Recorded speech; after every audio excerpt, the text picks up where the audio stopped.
नमस्ते, कैसे हैं आप? सपासी कहानी है तुम हो तो मैं हूँ। रिया आज बहुत खुश थी। उसकी शादी की सालगिरह थी आज। सुबह से ही तैयार होकर रोहन का इंतजार कर रही थी। 5 बजे तक आ जाऊंगा, रोहन ने कहा था। 5 बजने बस कुछ ही समय बचा था। वो घड़ी की ओर देखती, कभी दरवाजे की तरफ। 5 से 8 बजे पर रोहन अभी तक नहीं आया था। कितनी बार फोन किया पर रोहन ने फोन नहीं उठाया। मन बेचैन होने लगा। एक बार और फोन करती हूँ, शायद फोन उठा ले। क्यों बार बार फोन कर रही हो? बहुत जरूरी मीटिंग में हूँ, रखो फोन, आता हूँ थोड़ी देर में।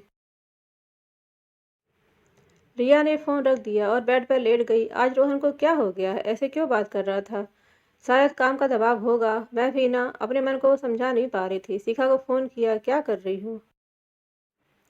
कुछ खास नहीं, बस खाना पीना हो रहा है। और तू बता क्या कर रही है? रोहन का इंतजार कर रही हूँ, अभी आया नहीं। रिया ने बेमन से कहा। अच्छा, तो कहाँ फंस गया है? ऑफिस में ही है, कोई मीटिंग चल रही है। शिखा भी रोहन के उसी ऑफिस में काम करती थी। रिया भी उसी ऑफिस में काम करती थी, पर शादी के बाद उसने जॉब छोड़ दी थी। रोहन ने कहा भी था कि जॉब करती रहो, मुझे कोई परेशानी नहीं है। रिया कह रहा था कि वो अब घर में रहना चाहती है, उसे नॉर्मल लाइफ चाहिए। कितने सालों से वो जॉब कर रही है, पर अब नहीं। रिया को खाना बनाना बहुत पसंद था। वो रोज न्यू डिश बनाती रहती। रोहन रोज खाने की तारीफ करता। तुम नहीं होती तो मेरा क्या होता? तुम हो तो मैं हूँ, अगर तुम नहीं होती तो मेरी जिंदगी कितनी बेमानी होती। और सही ही था। आज जो अच्छी लाइफ रोहन जी रहा था, वो सब रिया की ही देन थी। रिया की अपनी एक पेंटिंग की शॉप थी। रोहन उसके बगल में फूल बेचता था। एक दिन की बात है, रिया की शॉप में काफ़ी भीड़ थी। उस दिन अचानक आग लग गई। किसी को समझ नहीं आ रहा था कि आग कैसे बुझाई जाए। सब देखते ही जा रहे थे। रिया उसी आग में फंस गई थी। रोहन ने अपनी जान पे खेलकर रिया को बचाया था। धीरे धीरे उनकी दोस्ती हो गई। रिया की शॉप पूरी तरह जल गई थी। सो उसने कंपनी में जॉब कर ली। रोहन को भी उसी कंपनी में काम पर लगा दिया और एक दिन शादी भी कर ली। अरे रिया कहाँ खो गई? हाँ शिखा बोल। ठीक है, फ़ोन रखती हूँ। शिखा को पता था कि ऑफिस में कोई मीटिंग नहीं है। तो रोहन रिया से झूठ क्यों बोल रहा है? रात को 1 बजे रोहन घर आया। रिया ने दरवाज़ा खोला तो सामने रोहन और एक लड़की खड़ी है। सर, आज ज़्यादा ड्रिंक कर ली है, इसलिए मैं घर छोड़ने आई हूँ। और वो बाहर से ही चली गई। रोहन को रिया ने बेड पर लिटा दिया। लेटते ही रोहन सो भी गया। रिया मन गुस्से से भर गया। कौन सी मीटिंग रात को 1 बजे तक चलती है? एक बार फ़ोन नहीं कर बता सकते? अपने ही रिया बड़बड़ाए जा रही थी। आखिर रोहन को क्या हो गया कि शादी की सालगिरह तक याद नहीं रही? कितनी पार्टी वो करते थे साथ में। हर पार्टी की जान होते थे वे। पतली सी कमर, लंबे बाल, सावली सूरत। रोहन तो पहली बार में ही फिदा हो गया था रिया पर। रोहन भी कम नहीं था, वो भी बहुत देखने में बहुत स्मार्ट था। दोनों की जोड़ी बेस्ट थी, किसी की नज़र न लग जाए।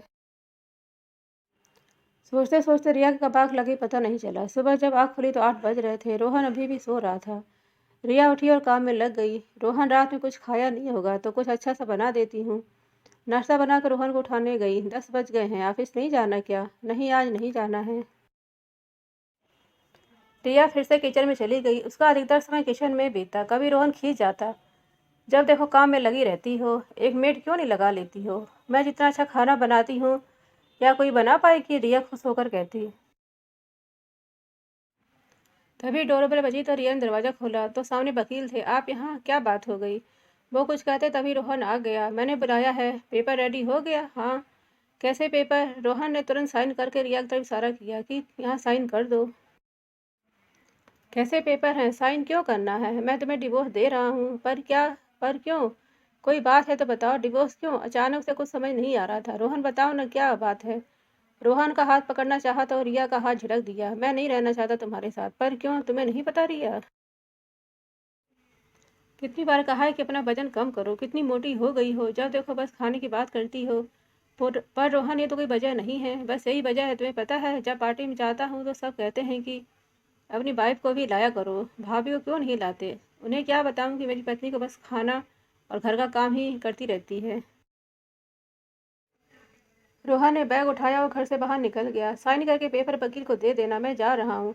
इस घर में तुम रह सकती हो, कमरे में कुछ रुपए हैं। और रोहन चला गया। रिया फूट फूट कर रोने लगी। ये भी कोई वजह है? रिया, पेपर यहीं रखा है, साइन करके फ़ोन कर देना। बस वह बुरी तरह रोई जा रही थी। रिया रोते रोते जमीन पर ही कब सो गई उसे पता ही नहीं चला था। सुबह उठी तो 10 बज गया था। चुपचाप वो खिड़की के पास खड़ी थी। बाहर की दुनिया आज भी कल की तरह ही थी, पर रिया की जिंदगी पूरी तरह बदल गई थी। शीशे के सामने जाकर अपने आप को देखा तो पहले की रिया और आज की रिया में बहुत फर्क था। वो कितने दिनों तक घर से बाहर नहीं निकली थी। एक दिन जब शिखा घर आई तो घर की हालत और रिया की हालत दोनों खराब थी। ये क्या हाल बना लिया है? क्यों उस आदमी के लिए रो रही है जिसे तेरा ख्याल तक नहीं है? वो बाहर पार्टी कर रहा और तू चल उठ और आगे बढ़। क्या करूं? अपना काम कर जो तूने किया है। क्या? रिया ने पूछा। पेंटिंग का काम फिर से शुरू कर। कुछ सहायता मैं और दोस्त कर देंगे। 1 साल के अंदर रिया ने शहर में अपना नाम कर लिया था। उसकी पेंटिंग प्रदर्शनी लगी थी, सब उसकी पेंटिंग की तारीफ कर रहे थे। तभी रिया को किसी ने पीछे से पुकारा, मैं आपकी पेंटिंग खरीदना चाहता हूँ। रिया ने मुड़कर देखा तो वो रोहन था। अरे रिया, तुम कितनी बदल गई हो। पहले से भी सुंदर लग रही हो। सर, आपको कौन सी पेंटिंग लेनी है? रिया ने पास में खड़े एक युवक से कहा कि सर को जो पेंटिंग लेनी है उनको दे दो। रिया वहाँ से चली गई। रोहन रिया को जाते बस देख रहा था। वो रिया से माफ़ी मांगना चाहता था, पर रिया तो बहुत दूर जा चुकी थी।